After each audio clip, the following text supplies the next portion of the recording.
Square. और square से पहले मैं आपको बताऊं कि दरअसल हम जो आज करने वाले हैं ना वो क्वाड्रिलेटरल यानी कि चतुर्भुज पढ़ने वाले हैं। क्वाड्रिलेटरल्स, क्वाड्रिलेटरल्स, क्वाड्रिलेटरल्स है ना। हिंदी में क्या बोलते हैं? चतुर्भुज।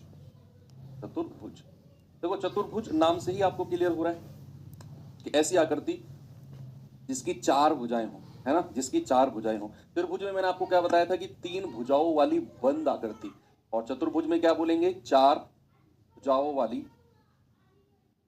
चार भुजाओं वाली बंद आकृति, बंद आकृति, closed figure of, closed figure of four sides, four side. ऐसी आकृति जिसकी चार भुजाएं हो और वो बंद हो उसे हम चतुर्भुज कहेंगे। अब चतुर्भुज में भी हमें क्या क्या पढ़ना है जरा देखते हैं।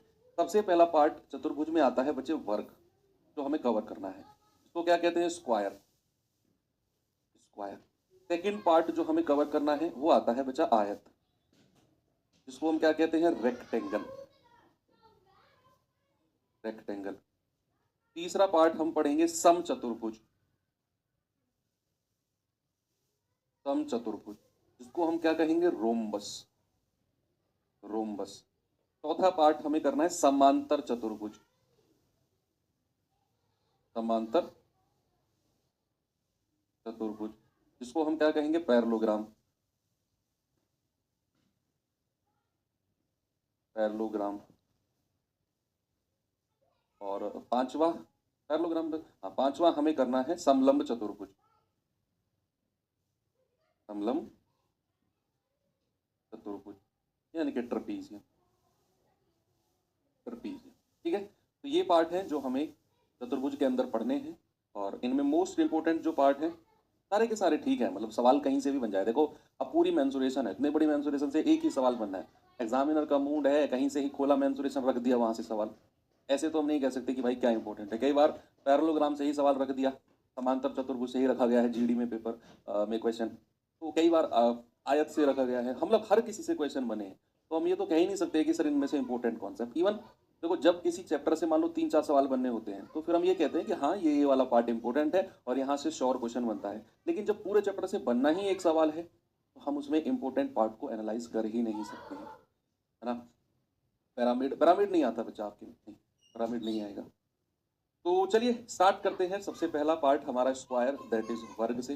क्या होता है वर्ग, कैसे बनता है, क्या क्या इसके फॉर्मूलेज होते हैं, वन बाय वन करके पढ़ते हैं। तो सबसे पहला वाला पार्ट आता है हमारा स्क्वायर, स्क्वायर जिसको क्या कहते हैं? वर्ग। स्क्वायर एक चार भुजाओं वाली आकृति होती है इस तरीके से, और इसकी सारी साइड, सारी भुजाएं जो होती है ना बच्चे, सारी भुजाएं इसकी बराबर होती हैं। सारी साइड इसकी क्या होती है? सारी साइड बराबर होती हैं। और हर कोने, हर दो साइड के बीच का जो एंगल है ना वो 90 डिग्री होता है। कितना होता है भाई? हर दो साइड के बीच का जो एंगल है वो 90 डिग्री होगा, और सारी की सारी जो साइड हैं वो आपकी बराबर होंगी। इतनी बात में किसी को कोई दिक्कत नहीं है। अब चलो इसके फॉर्मूलेज लिखते हैं वन बाय वन। सबसे पहला फॉर्मूला देखो, आयत में और वर्ग दोनों में बच्चे नंबर ऑफ फॉर्मूलेज यानी कि फॉर्मूलेज की संख्या थोड़ी सी ज़्यादा है, तो इंपॉर्टेंट टॉपिक है दोनों। तो चलिए सबसे पहले आता है परिमाप। क्या आता है? परिमाप। और पेरीमीटर में तो आपको कोई प्रॉब्लम नहीं है, मैंने आपको बोला सारी भुजाओं को जोड़ दो यानी कि 4a। पेरीमीटर क्या हो जाएगा? 4a हो जाएगा। अगर सेकंड, अगर मैं बात करूं आपसे इसके क्षेत्रफल की यानी कि एरिया की, हिंदी में लिख दूं क्षेत्रफल, तो क्या कहते हैं? एरिया। एरिया की अगर मैं बात करता हूं बच्चे, इसका जो एरिया होता है ना दो तरह से निकाला जाता है। एक तो आपको अगर साइड दे दे, एक तो आपको अगर भुजा दे दे और क्षेत्रफल पूछे तो आप बड़े आराम से कह सकते हो कि सर भुजा का स्क्वायर, साइड का स्क्वायर, है ना, कि क्षेत्रफल जो होगा वो साइड का स्क्वायर यानी कि ए स्क्वायर होगा। दूसरा, कई बार क्या करता है एग्जामिनर कि ना आपको डायगोनल दे देगा, आपको विकर्ण दे देगा। विकर्ण क्या होता है? एक कोने से अगर मैं दूसरे कोने को मिलाता हूं बच्चे तो वो होता है विकर्ण। एक कोने से अगर आप दूसरे कोने को मिलाते हो दैट इज कॉल्ड डायगोनल, और उसको हम हिंदी में क्या कहते हैं? उसको हम हिंदी में विकर्ण बोलते हैं। तो भाई दूसरा जो फॉर्मूला क्षेत्रफल का होता है वो होता है विकर्ण का स्क्वायर और बटा दो। यानी कि इंग्लिश में अगर मैं कहूँ तो डायगोनल का स्क्वायर बटे तो दूसरा फॉर्मूला कि अगर हमें डायरेक्ट विकर्ण दिया हुआ है और एरिया पूछे, विकर्ण क्या होता है, विकर्ण यानी कि डायगोनल, डायगोनल जिसको हम डी से डिनोट करते हैं। तो डायगोनल का फॉर्मूला क्या होता है बच्चे, देखो डायगोनल ऐसे निकलता है, अगर मैं इस वाले ट्राइंगल में पाइथागोरस बाबा की हेल्प लूँ कि ए स्क्वायर प्लस ए स्क्वायर बराबर डी स्क्वायर, तो यहाँ से विकर्ण निकल के आएगा अंडर रूट ऑफ 2a, ए बाहर है और रूट 2 अलग है। तो विकर्ण किसी भी जो वर्ग है, किसी भी स्क्वायर का जो विकर्ण होता है बच्चे, वो होता है रूट 2 और बाहर होगा आपका ए। यहाँ तक भी किसी को कोई दिक्कत नहीं है। अब थोड़ा सा आगे चलता हूँ मैं, चौथा कि अगर किसी वर्ग के अंदर बच्चे, अगर किसी वर्ग के अंदर आपको कोई स्क्वायर बना के दे दे, लाइक इस तरीके से, तो इसके सारे कोने को टच करता हो, तो इस स्क्वायर का रेडियस क्या होगा बच्चे, याद रखना हमेशा जो अंदर वर्ग बनेगा ना, उसका डायामीटर, उसका जो व्यास है, उसका डायामीटर वर्ग की भुजा के बराबर होगा। का डायामीटर किसके बराबर होगा, वर्ग की भुजा के बराबर होगा। अगर मैं बात करता हूं अंतः त्रिज्या, अंतः त्रिज्या या फिर इंग्लिश में क्या कहते हैं, इन रेडियस, इन रेडियस, तो आर डी बराबर क्या होता है, डी बराबर होता है 2 इंटू आर, और 2r किसके बराबर होगा, ए के। तो यहां से r बराबर हम क्या कहेंगे, a/2, a/, ठीक है। तो अगर हम अंदर की तरफ कोई वृत्त सर्किल बनाते हैं किसी भी वर्ग के, तो जो अंदर वाला वृत्त होगा उसका जो त्रिज्या, उसका जो डायमीटर होगा वो a/2 होगा। क्या होगा, a/, अब अगर हम कहें कि इसके बाहर वाले वृत्त की त्रिज्या यानी कि सरकम रेडियस, क्या बोले बच्चे, पांचवा सरकम रेडियस, सरकम रेडियस, और हिंदी में इसको क्या कहते हैं, हिंदी में इसको कहते हैं परित्रिज्या, परित्रिज्या, तो कैपिटल आर से डिनोट किया जाता है। यानी कि इसके बाहर के चारों कोनों को टच करता हुआ एक सर्कल, तो उसका जो रेडियस होगा बच्चों होगा कैपिटल आर, और कैपिटल आर होगा आपका d/2 यानी कि डायगोनल का आधा। जो आपका विकर्ण होगा ना, विकर्ण का आधा, विकर्ण का आधा ही आपका परिवृत्त की त्रिज्या होगी। इसको आप थोड़ा सा और आगे अगर जाओगे तो √2a/2, और इसको हम कह सकते हैं a/√2, है ना। तो ये आप डायगोनल का आधा भी कह सकते हो या a/√2 भी कह सकते हो। ये तो कुछ फॉर्मूले हो गए इसके थोड़े से बेसिक वाले फॉर्मूले। दो फॉर्मूले इसके जो हैं एडवांस फॉर्मूले हैं। अब एडवांस फॉर्मूले क्या हैं जरा देखिए। एडवांस फॉर्मूले हैं कि रास्ते का क्षेत्रफल, एरिया ऑफ पाथ, डालेंगे बच्चा टॉपिक, एरिया ऑफ पाथ, रास्ते का क्षेत्रफल, रास्ते का क्षेत्रफल, क्षेत्रफल, ठीक है भाई। एरिया ऑफ पाथ क्या होता है, इसमें तीन केस बनते हैं, इसमें ना आपके तीन केस बनते हैं, और तीनों केस मैं आपको बताता हूँ अभी। पहला केस, दूसरा केस, देखो फॉर्मूले पढ़ रहे हैं बिल्कुल तसल्ली में, बिना कमेंट किए चुपचाप पढ़ते रहो। कमेंट करोगे मेरा यहाँ से ध्यान टूटेगा और फिर प्रॉब्लम थोड़ी सी आ जाएगी। अभी थोड़ा बिल्कुल रिलैक्स मोड में बैठकर जस्ट फॉर्मूले को देखते रहो, लिखते रहो अगर आप लिख रहे हो तो एरिया ऑफ पाथ, रास्ते का क्षेत्रफल ना तीन तरीके से निकलता है। एक तो होता है बाहर की तरफ रास्ता, क्या बच्चे, बाहर की तरफ रास्ता, यानी कि पाथ आउटसाइड, पाथ आउटसाइड। एक होता है अंदर की तरफ रास्ता, अंदर की तरफ रास्ता, अंदर की तरफ रास्ता, पाथ इनसाइड, पाथ इनसाइड। और तीसरा होता है बीचों बीच रास्ता, बीचों बीच रास्ता, पाथ मिडवे, पाथ मिडवे, बिल्कुल बीचों बीच रास्ता। तो तीन केस यहां पर बनते हैं हमारे, एक तो बाहर की तरफ रास्ता, एक अंदर की तरफ रास्ता, और एक आपका बिल्कुल बीचों बीच रास्ता। अब जो बाहर की तरफ रास्ता है उसे देखेंगे जरा। बाहर की तरफ रास्ते का मतलब है कि बच्चे अगर हमारे पास ये कोई स्क्वायर है सपोज, है ना भाई, ये हमारे पास स्क्वायर है जिसकी भुजा क्या है, ए और ए। अब है क्या, मानकर चलो ये मैदान है, हमारा मैदान है और इसकी भुजा ए है। अब हमें क्या करना है, इसके ना बाहर की तरफ रास्ता बनाना है, बाहर की तरफ, यानी कि मैं एक बराबर विड्थ वाला रास्ता बनाता हूं इसके बाहर की तरफ ऐसे, और इसकी चौड़ाई समान है। इसकी चौड़ाई क्या है बच्चे? समान है। चारों तरफ से इसकी चौड़ाई समान है, एक्स एक्स एक्स एक्स, आप ऐसे मानो चारों तरफ से इसकी चौड़ाई समान है। और अगर मैं आपसे कहूं अगर इसकी चौड़ाई चारों तरफ से समान है तो इसका जो एरिया होगा बच्चे, जो इसका एरिया होगा बाहर की तरफ रास्ते का एरिया होगा, वो होगा 4x और a minus x, 4x a minus x. आप इसे ऐसे याद रखेंगे, 4x a माइनस एक्स। अब दूसरा, अगर मैं कहूं अंदर की तरफ रास्ता, 4x a plus x, sorry, बाहर की तरफ में a प्लस एक्स होता है और अंदर की तरफ में a माइनस एक्स होता है, सब कुछ सेम है।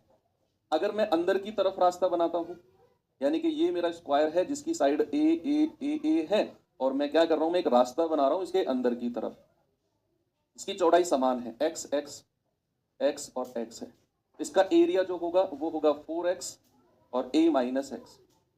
अंदर की तरफ रास्ते का तो होगा 4x a माइनस एक्स, और बाहर की तरफ रास्ते का होगा 4x a plus x. Laptop पर रोजगार वेतन की एप्लीकेशन डाउनलोड नहीं होगी बच्चे, आपको वेबसाइट से चलाना होगा। कैसे चलाना है वो आप हमारी कॉलिंग टीम से बात करना। ऐसे क्लास में टीचर बताएंगे क्या आपको यार कि कैसे वेबसाइट चलानी है कैसे नहीं। आप सुबह 8 बजे से शाम के 6 बजे के बीच में कॉलिंग टीम रोजगार वेतन किट पे कॉल करो, एक बार 2 बार 3 बार ट्राई करेंगे, मिल जाएगा, वो आपको सारा एक्सप्लेन कर देंगे। एप्लीकेशन नहीं, वेबसाइट से चलता है। तो पाथ मिडवे, अब बात आती है पाथ मिडवे।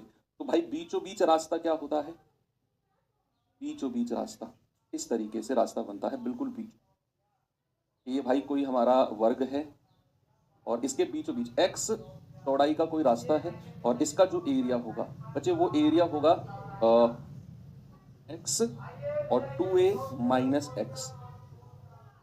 ये आपका बीचों बीच रास्ता है। एक बार आप इसे लिखेंगे, आराम से पढ़ेंगे, फिर हम आगे बढ़ते हैं, फिर हम सवालों की तरफ बढ़ते हैं।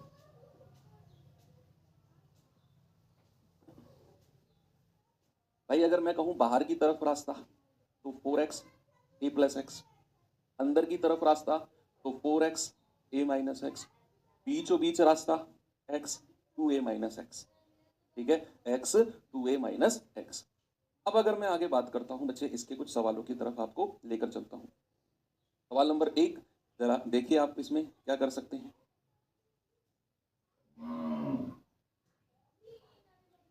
उस वर्ग का क्षेत्रफल ज्ञात करो जिसके विकर्ण की लंबाई 14 है। अब हमको विकर्ण दे दिया और हमसे डायरेक्ट एरिया पूछ रहा है, व्हाट इज द एरिया, क्षेत्रफल क्या होगा। तो आप कहेंगे सर जो एरिया होता है ना वो डायगोनल का स्क्वायर विकर्ण का स्क्वायर बटे 2 होता है, यानी कि 14 का स्क्वायर बटा 2।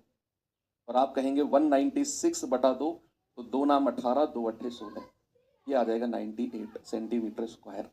अगर विकर्ण दिया हुआ है तो आपको वहां से भुजा निकालने की जरूरत नहीं है, आपको कोई साइड निकालने की जरूरत नहीं है, आप सीधा विकर्ण का स्क्वायर बटे 2 कर देंगे। देखो, दो वर्गों के क्षेत्रफल का रेशियो दिया हुआ है 16 और 9, उनके परिमाप का रेशियो। इसे आप एक कॉन्सेप्ट की तरह भी याद रख सकते हो। मैं आपको बताता हूं कि आपको 2 स्क्वायर दिए हुए हैं, स्क्वायर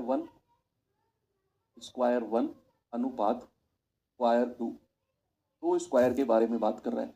सपोज आपको साइड का रेशियो दिया हुआ है, या तो साइड का रेशियो या फिर परिमाप का रेशियो, किसी का भी रेशियो आपको दिया हुआ है, परिमाप का रेशियो, या फिर आपको सपोज मैं यहां से लिख देता हूं, या तो साइड का रेशियो दिया होगा या परिमाप का रेशियो दिया होगा, या फिर इनके विकर्ण का रेशियो दिया होगा, या परिमाप के रेशियो से ही बात करो। साइड या परिमाप का रेशियो अगर आपको दिया हुआ है, सपोज मैंने कहा ये है ए और बी, और आपसे कहेगा एरिया का रेशियो बताओ, एरिया का, कहते याद रखना हमेशा आपने स्क्वायर करना है, ए स्क्वायर और बी स्क्वायर का रेशियो बन जाएगा। साइड से परिमाप का रेशियो पूछ रहा है, आप लिख लो यहाँ विकर्ण यानी कि डायगोनल का भी रेशियो अगर आपको दिया हुआ है, और आपको एरिया क्षेत्रफल का रेशियो पूछेगा तो आपने जस्ट स्क्वायर कर देना है। और यही चीज अगर उल्टा दी हुई है कि अगर ये स्क्वायर 1 है और ये स्क्वायर 2 है, ये स्क्वायर 2 है, आपको एरिया का रेशियो दे दिया, एरिया का रेशियो सपोज ए और बी है, और आपसे या तो साइड का रेशियो पूछ ले, या परिमाप का रेशियो पेरीमीटर का रेशियो पूछ ले, या फिर डायगोनल या फिर विकर्ण का रेशियो पूछ ले। याद रखना आपने अंडर रूट करना है, under root of A ratio under root of B. आप इसे कॉन्सेप्ट की तरह भी याद रख सकते हो, अगर साइड के रेशियो से एरिया के रेशियो पे जाओगे तो स्क्वायर करना है, और एरिया के रेशियो से साइड के रेशियो पे आओगे तो आपको अंडर रूट यानी कि वर्गमूल करना है। अब सवाल ने दिया हुआ है कि भाई उनके क्षेत्रफल यानी कि एरिया का रेशियो 69 है। आपसे कह रहा है पेरीमीटर का रेशियो, देख लो अब आप भैया, एरिया का रेशियो कितना है 16:9। मैंने कहा या तो साइड का रेशियो या परिमाप का रेशियो कहेगा, आप सीधा अंडर रूट यानी कि वर्गमूल कर दोगे और ये आ जाएगा आपका 4/3। क्या आएगा 4/3। 4/3 कहाँ बन रहा है जरा देख लो, ये नहीं बन रहा है। 4×3 = 12, 4×4 = 16, ये तो उल्टा बन रहा है, ये भी नहीं है। 4×4 = 16, 4×3 = 12, देखो 4/3 यहाँ बन रहा है, यानी कि ऑप्शन नंबर डी मेरा बिल्कुल ठीक है ना, बिल्कुल ठीक है 4/3 ऑप्शन नंबर डी। आगे चलते हैं सवाल नंबर नेक्स्ट और देखेंगे जरा इसमें क्या है बच्चे। एक वर्ग के क्षेत्रफल में प्रतिशत वृद्धि बताओ यदि इसके सिरे में 40% की वृद्धि, सिरे यानी कि साइड में 40% की वृद्धि होती है तो। स्क्वायर के केस में, चाहे रेक्टेंगल के केस में, किसी के भी केस में मेंसुरेशन में अगर परसेंटेज वृद्धि की बात करेगा, सुनो अब रूल सुनो सामने देखो, अगर परसेंटेज वृद्धि की बात करेगा ना तो आपने सबसे पहले देखना है कि वो पूछ क्या रहा है, किसमें परसेंटेज वृद्धि पूछ रहा है। दरअसल वो क्षेत्रफल में परसेंटेज वृद्धि पूछ रहा है, तो आपको क्षेत्रफल का रेशियो पता होना चाहिए, आपको क्षेत्रफल का रेशियो पता होना चाहिए। ठीक है, अब आपको बोला है कि साइड में 40% की वृद्धि हुई, और हमें पता है कि वर्ग का जो एरिया होता है ना वो साइड का स्क्वायर होता है, भुजा का स्क्वायर, साइड का स्क्वायर। और वो कह रहा है साइड में 40% की वृद्धि हुई, तो हमारे एरिया में साइड कितनी बार आया, हमारे एरिया में साइड कितनी बार आया, 2 बार। इसका मतलब है 40% की 2 बार आपको वृद्धि करनी है। अब या तो आप इसमें सक्सेसिव मेथड लगा दो 2 बार वाला, a + b + a × b/100, या तो आप ये लगा दो कि 40 + 40 + 40 × 40/100, तो आपका जवाब कितना आएगा 96, क्योंकि हमें 2 बार वृद्धि करनी है साइड स्क्वायर। या फिर आप इसे रेशियो से कर लो कि भाई 40% का जो फ्रैक्शन होता है वो होता है 2/5, यानी कि साइड कितनी हुई है, 5 में 2 बढ़ा दो 7, और ये 2 बार आया हमारे फॉर्मूले में, तो 2 बार आपने 5 से 7 करना है, तो ये हो जाएगा 25 और ये हो जाएगा 49। कितने की वृद्धि हुई भाई 24 की, और कितने पर 25 पर, गुणा 100, ये आ जाएगा 25 चौके 100 और 24 चौके 98%। तो आपका आंसर है ऑप्शन नंबर ए। वैसे आपने क्या देखना है कि हमसे पूछा क्या है, और जो पूछा है उसका फॉर्मूला पता होना चाहिए। सपोज अगर इसी सवाल में, अगर मैं यही सवाल आपसे पूछने लग जाऊं, मैं ये सब रफ कर रहा हूं, देखना भाई, मैं ये सब रफ करके आपसे क्या पूछता हूं, आपसे पूछता हूं परिमाप, परिमाप में प्रतिशत वृद्धि, क्या आप मुझे बता सकते हो। सेम क्वेश्चन है, सेम क्वेश्चन है, अगर सवाल पूछने लगे कि what is percentage increase in perimeter, बताओ if the edge increase by 40%,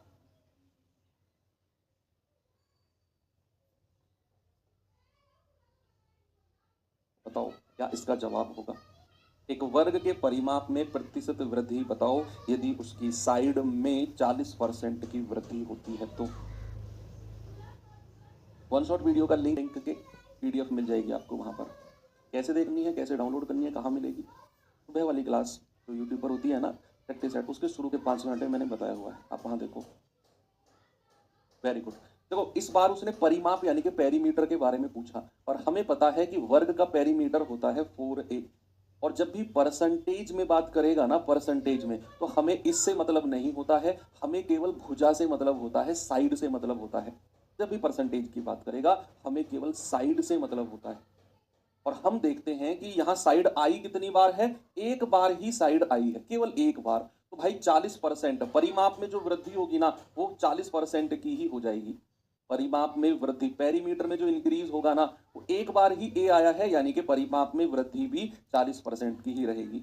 बहुत सारे बच्चे उसको 4 से गुणा करके 160 कह रहे हैं, नहीं भाई नहीं, बिल्कुल भी नहीं, है ना। तो परिमाप में वृद्धि भी वही होगी जो सिरे में वृद्धि है, क्योंकि परिमाप के फॉर्मूले में जो साइड है वो एक बार ही आई है। 2 बार अगर आती, जैसे क्षेत्रफल में आई थी a², तो हमने सक्सेसिव का मेथड लगा दिया। 3 बार अगर आती तो हम फिर 3 बार करते, 5 से 7, 5 से 7, 5 से 7। ठीक है, ओके, ये बात भी आपको क्लियर हो गई। चलते हैं आगे और देखते हैं इसमें क्या है। सवाल कह रहा है 36 वर्ग इकाई क्षेत्रफल वाले एक वर्ग की भुजाओं के मध्य बिंदुओं का प्रयोग करते हुए एक अन्य वर्ग बनाया जाता है, तो नए बने वर्ग का क्षेत्रफल बता दो कितना होगा। नए बने वर्ग का क्षेत्रफल।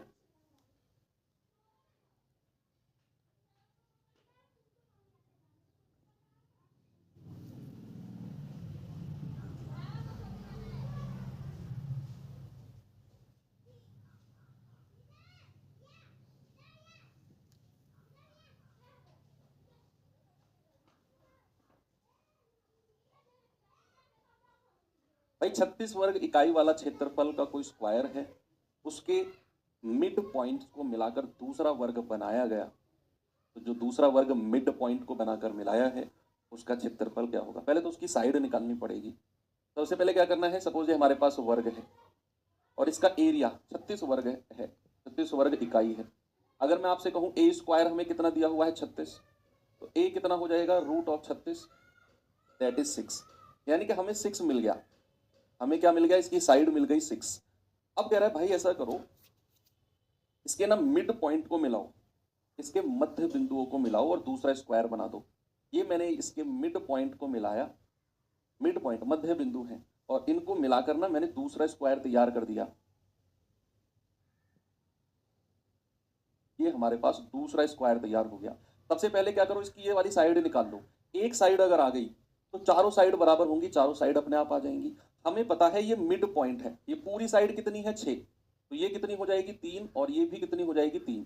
क्या मैं पाइथागोरस बाबा की हेल्प ले लूं। भाई पाइथागोरस बाबा ने क्या बोला कि अगर ये 3 है, ये 3 है, तो ये वाली साइड कितनी आ जाएगी। सपोज इसको मैं x कह रहा हूं, एक्स स्क्वायर बराबर 3 का स्क्वायर प्लस 3 का स्क्वायर, एक्स आ जाएगा 18 अंडर रूट में। इसको मैंने तोड़ा 9 गुणा 2 यानी कि 3√2।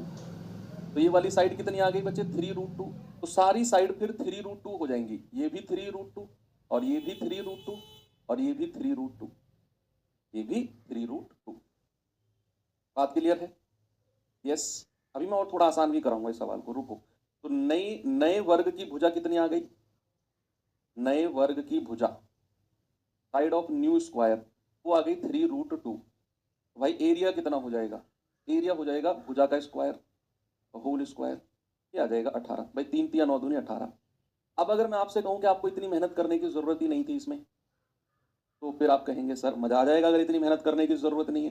मैं कह रहा हूं आपको कोई साइड वाइड निकालने की जरूरत नहीं है। मैं देखो ये रफ कर रहा हूं मैं, ये सब कोई जरूरत नहीं है आपको, इन सब की मैं कह रहा हूं कोई नीड ही नहीं है आपको, कोई भुजा भुजा निकालने की जरूरत नहीं है। आप एक चीज देखो कि आपने मिड पॉइंट को मिलाकर नया स्क्वायर बनाया, सामने देखते रहेंगे, मिड पॉइंट को मिलाकर नया स्क्वायर बनाया। अगर आप इसका डायगोनल देख रहे होगे, इसका जो डायगोनल होगा क्या बाहर वाले वर्ग की भुजा के बराबर होगा। क्या ये बात आपको दिखी अब कि जो हमारा अंदर वाला स्क्वायर बना, जो उसका डायगोनल उसका विकर्ण है वो बाहर वाले स्क्वायर की भुजा के बराबर है। बात क्लियर है बच्चे। अगर मैं इसको डी नाम दे देता हूं तो क्या मैं ये कह सकता हूं कि डी जो होगा वो ए के बराबर होगा, ए के बराबर। तो एरिया क्या होता है, एरिया होता है डी स्क्वायर अपॉन 2, विकर्ण का स्क्वायर अपॉन 2, यानी कि 6 स्क्वायर अपॉन 2, ये आ जाएगा 36/2 और आप कहेंगे 18। क्या हो जाएगा 18, ऑप्शन नंबर ए। ठीक है। एक बच्चा पूछ रहा है सर एग्जाम में मेंसुरेशन का एक क्वेश्चन छोड़ दे तो। भाई आप सारे छोड़ दो, भाई आप सारे छोड़ दो, अगले बैच में मुलाकात होगी फिर 2026 वाले में, अब तो पढ़ना पड़ेगा।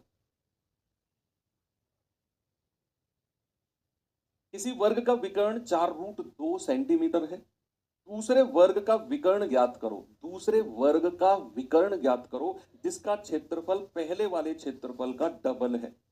पहले वाले क्षेत्रफल का डबल। देखो सवाल ने क्या बोला, बड़ी इंटरेस्टिंग बात बोली सवाल ने कि भाई एक स्क्वायर है, उसका डायगोनल हमें दिया हुआ है, कह रहा है कि एक और स्क्वायर है, एक और स्क्वायर है, उसका विकर्ण उसका डायगोनल बताओ अगर उस दूसरे स्क्वायर का क्षेत्रफल इस पहले वाले का डबल है, इस पहले वाले का डबल। तो सबसे पहले हम पहले वाले वर्ग की बात करते हैं। अगर मैं इसका एरिया की बात करता हूं, एरिया की, तो एरिया होता है बच्चे विकर्ण का स्क्वायर 4√2 का स्क्वायर बटा 2। यस, 4 चौके 16 दूनी 32 बटा 2, ये आ जाएगा 16।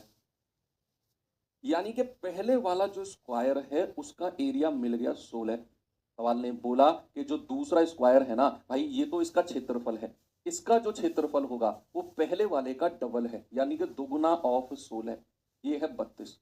और हमें इसका विकर्ण बताना है। विकर्ण हमें पता है कि इसका जो डायगोनल का स्क्वायर करके अगर मैं 2 से डिवाइड कर दूं तो क्षेत्रफल यानी कि 32 मिलता है। तो डायगोनल का स्क्वायर क्या होगा? 32 दूनी 64। तो डायगोनल क्या हो जाएगा? Under root of 64। और अंडर रूट ऑफ 64 क्या होता है? 8। ये लो जी, रूट ऑफ 64 क्या होता है? 8। सबसे पहले मैंने इसका एरिया निकाला पहले वाले का, वो आया 16। मैंने इसका डबल कर दिया तो दूसरे वाले वर्ग का एरिया मिल गया। तूने बोला ना पहले वाले वर्ग का डबल है तो मिल गया 32। अब दूसरे वाले वर्ग का डायगोनल का स्क्वायर करके अगर मैं 2 से डिवाइड करता हूं तो क्षेत्रफल यानी कि 32 के बराबर होगा। तो डी स्क्वायर हो गया 64, डी हो गया अंडर रूट 64 यानी कि 8।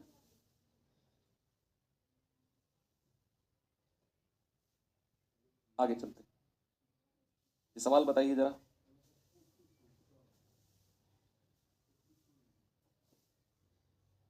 परिमाप और क्षेत्रफल में अंतर? अरे देखो, ये कोई वर्ग है, आप अगर इसके इस लाइन पर चलते हो, ऐसे चलो, यहां से चलो, इस लाइन पर आप पैदल चल रहे हो और इस चलते चलते यहां पर आ गए, तो कितना चले आप, टोटल कितनी दूरी चले आप, वो होता है परिमाप।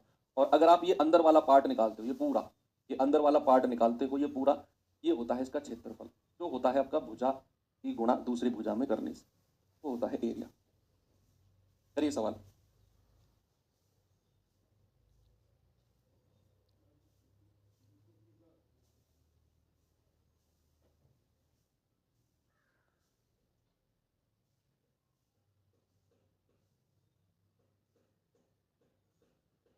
अगर मैथ्स का एक भी क्वेश्चन ना करें तो क्या होगा? वो अपने पापा से पूछो भाई, पापा से पूछो कि पापा अगर मैं एग्जाम क्लियर ना करूं तो क्या होगा। उसका जवाब मुझसे मुझसे बढ़िया वो देंगे, और सटीक जवाब देंगे बिल्कुल। उनसे पूछो, घर पे ही होंगे वो। पापा अगर मैं पास ना करूं अपनी मर्जी से तो क्या होगा मेरा? पूछो। एक वर्ग ए का विकर्ण ए प्लस बी है, सेम क्वेश्चन जो अभी अभी हमने किया, सेम। कि भाई यहाँ एक वर्ग ए है, इसका डायगोनल हमको दे रखा है, इसका डायगोनल अगर मैं इसका एरिया पूछता हूं आपसे तो वो होता है ए प्लस बी का होल स्क्वायर, विकर्ण का स्क्वायर बटे 2। होगा कि नहीं? बिल्कुल होगा। अब कह रहा है दूसरा वर्ग बी मैं रख रहा हूं यहां पर, कह रहा है पहले वाले के क्षेत्रफल का डबल है इसका क्षेत्रफल, तो पहले वाले का डबल कर दो, पहले वाले का डबल कर दो, तो इसका जो एरिया होगा वो क्या होगा? पहले वाले का डबल, दोगुना ऑफ ए प्लस बी का होल स्क्वायर बटा 2। 2 से 2 गया तो इसका एरिया कितना हो गया? ए प्लस बी का होल स्क्वायर। ये दूसरे वाले का क्षेत्रफल आ गया। और दूसरे वाले का विकर्ण हमें बताना है। भाई विकर्ण क्या होता है? डायगोनल का स्क्वायर बटा 2। ये हो जाएगा ए प्लस बी का होल स्क्वायर। तो यहां से डी स्क्वायर क्या हो जाएगा? 2 a प्लस बी का होल स्क्वायर। और यहां से हम डायगोनल निकालेंगे, under root of 2 a plus B का होल स्क्वायर। अब यहां से a प्लस बी का होल स्क्वायर, तो a प्लस बी बाहर आ जाएगा और 2 तो अंदर ही बचेगा, 2 थोड़ी बाहर आ जाएगा। तो ये हो गया इसका विकर्ण, यानी कि ऑप्शन नंबर डी नहीं सी। डी क्यों बोल रहे हो? ये तो डी स्क्वायर की वैल्यू है, हमें अंडर रूट ही करना है इसका, तभी जाकर डायगोनल यानी कि डी की वैल्यू मिलेगी। तो रूट 2 और a+b। आगे बढ़े,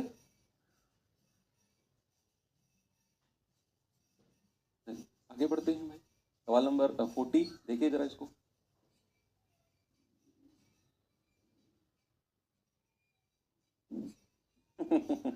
18 सेंटीमीटर भुजा वाले वर्ग में अधिकतम कितने क्षेत्रफल का वृत्त बनाया जा सकता है? मैंने बताया था आपको, ये मैंने बताया था आपको कि किसी भी वर्ग के अंदर जो वृत्त बनता है उसका जो डायामीटर होता है, इसका जो डायामीटर होता है बच्चे, ये वर्ग की भुजा के बराबर होता है। यानी कि d इक्वल्स टू डायामीटर होता है दुगुना ऑफ त्रिज्या, और वो बराबर a कितना है? 18। तो रेडियस कितना आ गया? 18/2, ये आ जाएगा 9। अब हमें इसका एरिया बताना है, area of circle. Area of circle क्या होता है बच्चे? वो होता है पाई आर स्क्वायर। तो पाई और आर कितना है? 9 का स्क्वायर। ये हो जाएगा 81 पाई। कितना हो जाएगा भाई? ये हो जाएगा 81 पाई। बिल्कुल सही जवाब। सिंपल था ये सवाल तो, 81 पाई।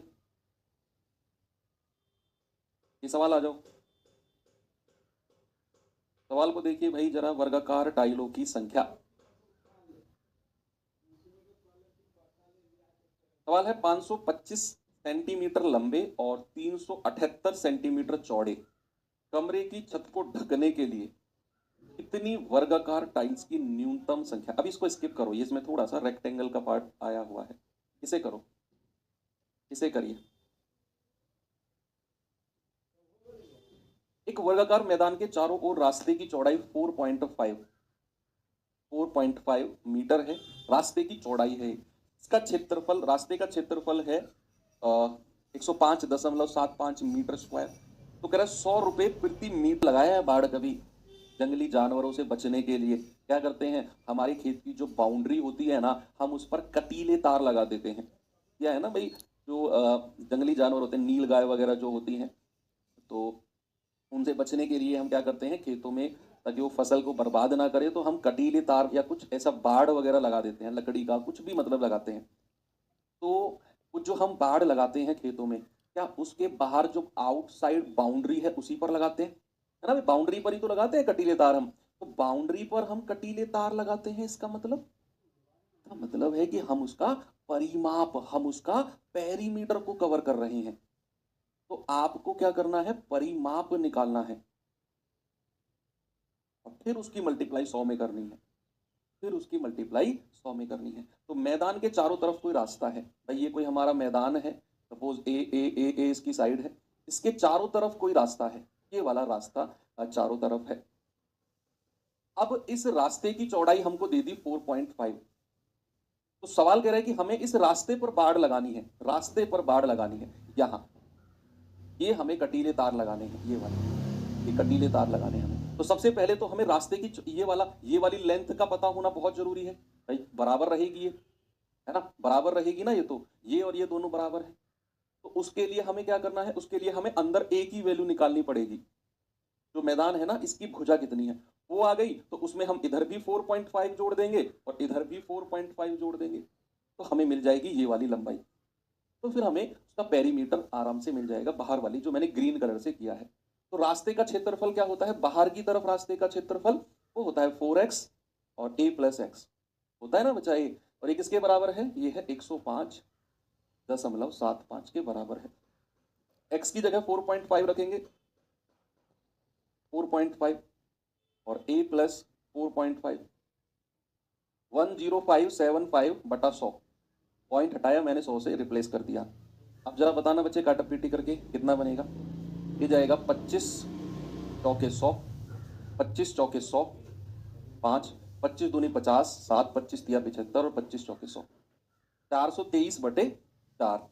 अब अगर मैं यहां से पॉइंट हटाकर बटे 10 करता हूं तो 9 पंजे 45, 9 चौक 36, 36, 4 2 6, 9 7 63, ये आ गया 5 चौके 20 और a+4.5 बराबर 47/4। यहां से a की वैल्यू निकालो कितनी आएगी, बताओ भाई कैलकुलेट करके, यहां से a की वैल्यू कितनी आएगी।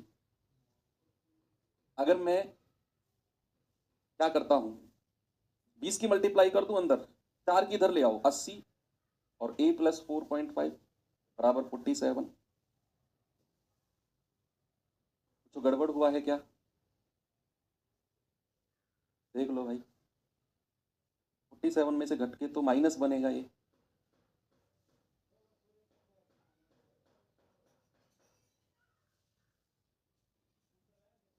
कहीं पर कुछ कैलकुलेशन मिस्टेक हुई है क्या,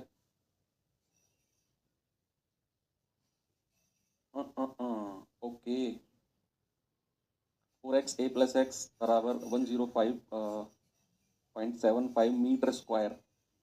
अगर हम x की जगह ये रखते हैं और हम काटा पीटी से पहले ही अगर मल्टीप्लाई कर लें तो इतनी ज़्यादा टेंशन लें हम, x की जगह 4 रखें तो 4 चौके 16, 4 पंजे 20, ये 18 बन जाएगा और a+4.5 बराबर 105.75। अभी तो बात नहीं बन रही है ना भाई, 18 पंजे 90, ये 5 पॉइंट समथिंग, हाँ ठीक है ठीक है ठीक है। अगर मैं इसको 18 से डिवाइड कर दूं, a+4.5, अगर मेरे पास 105.75/18 है, ठीक है, तो ये कितना जाएगा, पॉइंट को हटा दिया, नीचे 2 जीरो, तो 25 चौके 100 25 चौके 100, 5, 25 दूनी 50, 7, 25 तिया 75, ठीक है। 9 दूनी 18, 9 चौक 36, 9 सत्ते 63, और 47 को अगर मैं 8 से डिवाइड करता हूं तो 8 पंजे 40, 8 पंजे 40, 7, 8 अट्ठे 64, 8 अट्ठे 64 है, 8 सत्ते 56, 8 पंजे 40।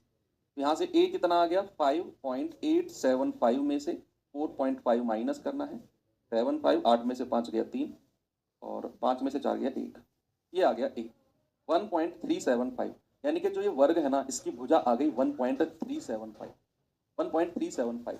अब हमें क्या करना है, हमें तो इस रास्ते की चौड़ाई बतानी है, तो ये तो हमें 1.375 तो इतना मिला है ये वाला, तो हम 4.5 इधर जोड़ेंगे, 4.5 इधर जोड़ेंगे, तो भाई हमारी ये वाली भुजा अगर सपोज इसको मैं m बोलता हूं तो m कितना आ जाएगा 1.375, 1.375 में 4.5 और 4.5 कितना जोड़ेंगे 9, कितना जोड़ेंगे बच्चे, ये जोड़ेंगे 9, तो कितना आ जाएगा 10.375, 10.375।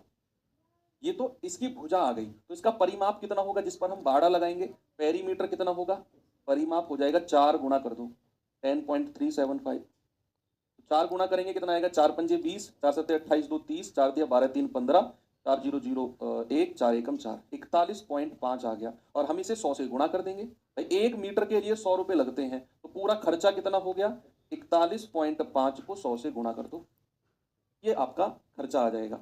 अब भी कुछ गड़बड़ हुआ है क्या, इतना ही खर्चा लगेगा मेरे हिसाब से, तो 4150 रुपये, 4150 रुपये ही खर्चा लगेगा, बताओ भाई,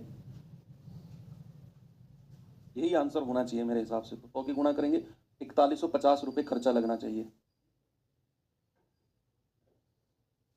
यस, ठीक है। तो ऐसा थोड़ा सा कैलकुलेटिव क्वेश्चन तो ये है, क्योंकि 1 मीटर के 100 रुपये लगते हैं, तो हमने पूरा इसका परिमाप निकाला, ये वाला बाहर बाहर का, ये वाली भुजा कितनी आई थी, ए में हमने 4.5 और 4.5 जोड़ दिया, तो 4.5 और 4.5 जोड़ते ही हमको मिल गया कि यार ए तो हमारी 9 + 1.375 यानी कि 10.375 है,